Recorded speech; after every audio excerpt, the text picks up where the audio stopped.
பில்லி என்று சொல்லப்பட்ட உண்மையான ஒரு தேவ மனுஷன், நற்செய்தியாளர், ஊழியம் உத்தமமாய் செய்தார்.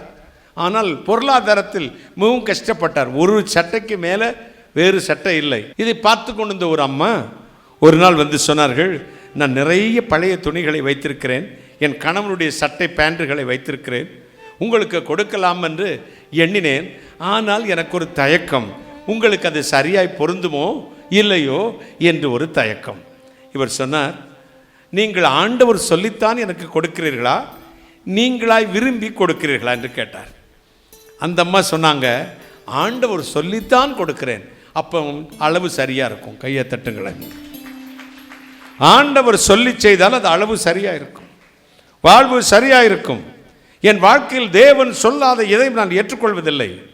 ஆண்டவர் சொல்லாத காரியத்தை செய்வதில்லை.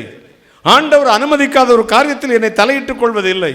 ஆண்டவர் சொல்லாததை கழுத்தறுத்தா கூட சொன்னேன் சொன்னார் என்று சொல்ல போறது இல்லை. தேவனுடைய மகிமை உள்ள கரம் உங்கள் வாழ்க்கையில் வரப்போகிறது. உங்கள் அளவு கர்த்தருக்கு தெரியும். கைகளை தட்டி, உங்கள் மெஷர்மெண்ட் கர்த்தருக்கு தெரியும்.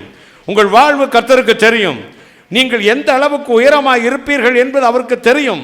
உங்கள் இதயம் அவருக்கு தெரியும். இதயங்களையும் இதயத்தின் ஆழங்களையும் அறிகிற தேவன் உங்களுக்கு வேண்டிய ஞானத்தை சம்பூர்ணமாய் இந்த ஆண்டில் கொடுப்பார். செல்வத்தை கொடுப்பார், கண்ணீரை துடைப்பார், வேதனை நீங்கும்.